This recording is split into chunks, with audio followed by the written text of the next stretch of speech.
Good morning learners, स्वागत है आपका मेरे यूट्यूब चैनल एजुकेशन अड्डा में। आज का हमारा टॉपिक है एग्रीगेट डिमांड फंक्शन। तो आज हम देखेंगे कि एग्रीगेट डिमांड फंक्शन क्या होता है। एग्रीगेट डिमांड फंक्शन का हम शेड्यूल या डायग्राम देखेंगे और हम लास्ट में देखेंगे determinants of aggregate demand function क्या क्या होते हैं। तो चलिए वीडियो को शुरू करते हैं।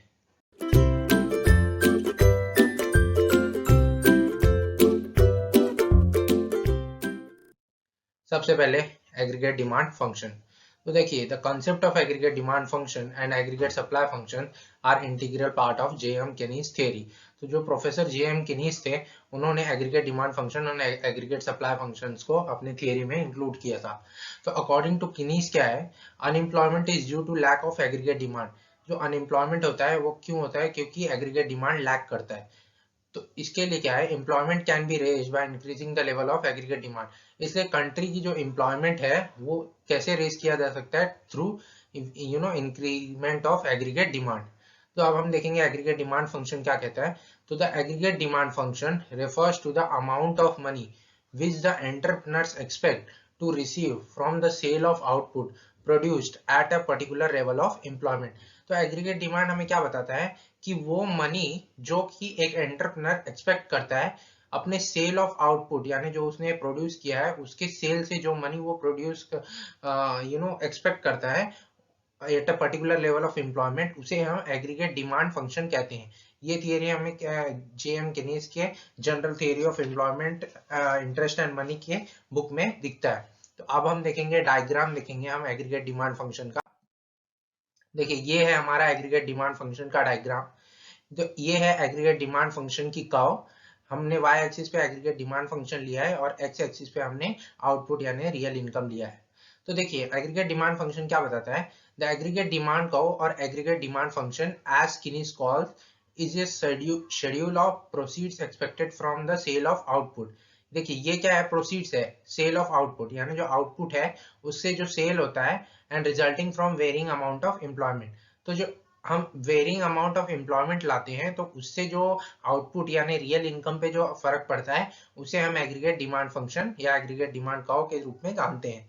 अब देखिए, जो एग्रीगेट डिमांड फंक्शन कर्व है वो है स्लोप्स करती है लेफ्ट टू राइट और अपवर्ड स्लोप करती है। यहाँ देख सकते हैं आप कि ये कर्व जो है वो अपवर्ड स्लोप हो रही है, जैसे डिमांड कर्व जो है वो डाउनवर्ड स्लोपिंग होती है, बट एग्रीगेट डिमांड फंक्शन जो कर्व है वो अपवर्ड स्लोप करती है। तो इसमें क्या लिखा है, as the level of output and income increase. यानी देखिए, यहाँ पर आउटपुट जो है और रियल इनकम जो है वो जैसे जैसे बढ़ता है वैसे वैसे जो है एग्रीगेट डिमांड फंक्शन है वो भी बढ़ता है। देखिए, यहाँ पर अगर हम देखेंगे, यहाँ पर अगर हम देख रहे हैं कि अगर हम यहाँ से यहाँ पर हमने एक कर्व बनाया, तो यहाँ पर अगर हम ये लिखेंगे तो यहाँ पर हमारा एग्रीगेट डिमांड कर्व आ रहा है। ठीक है, अब यहीं पर अगर हम यहाँ से आउटपुट रियल इनकम को बढ़ाते हैं, ठीक है, यहाँ पर हमने आउटपुट रियल इनकम लिया, तो हमारा जो एग्रीगेट डिमांड फंक्शन है वो भी यहाँ से इंक्रीज हो जाएगा।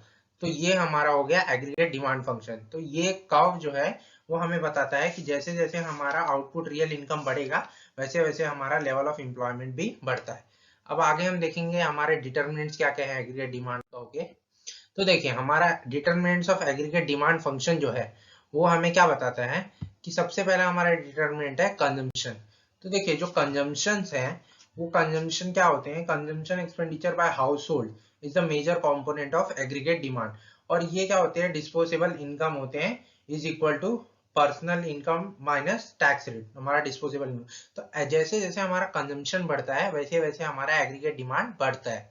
ठीक है, सेकेंड है हमारा इन्वेस्टमेंट। देखिए, इन्वेस्टमेंट जो है, हम जैसे जैसे इन्वेस्टमेंट है अगर बढ़ाएंगे तो हमारा जो एग्रीगेट डिमांड है वो उससे अफेक्ट होता है।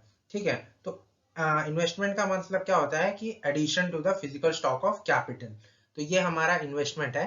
थर्ड है हमारा गवर्नमेंट स्पेंडिंग। देखिए, गवर्नमेंट जो है वो बहुत सारी चीजों पर खर्चा करती है, जैसे हमारा नेशनल डिफेंस पे, रोड बिल्डिंग पे, मेंटेनेंस करती है, सैलरी ऑफ गवर्नमेंट एम्प्लॉयज देती है। तो इसके वजह से जो है एग्रीगेट डिमांड बढ़ता है क्योंकि लोगों के हाथ में पैसा ज्यादा आता है। ठीक है, फोर्थ है हमारा नेट एक्सपोर्ट। नेट एक्सपोर्ट क्या होता है, it is equal to value of export less the value of import, यानी जो इम्पोर्ट और एक्सपोर्ट में डिफरेंस होता है उसे हम नेट एक्सपोर्ट्स कहते हैं। ये भी हमारे एग्रीगेट डिमांड फंक्शन को डिटर्मिनेंट है। तो तो आशा करता हूँ आपको वीडियो जरूर अच्छी लगी होगी। अगर एक वीडियो अच्छी लगी हो तो लाइक करें, दोस्तों में शेयर जरूर करें और इसी तरह के एजुकेशनल वीडियोस देखने के लिए हमारे एजुकेशन चैनल एजुकेशनल अड्डा को सब्सक्राइब करें। धन्यवाद।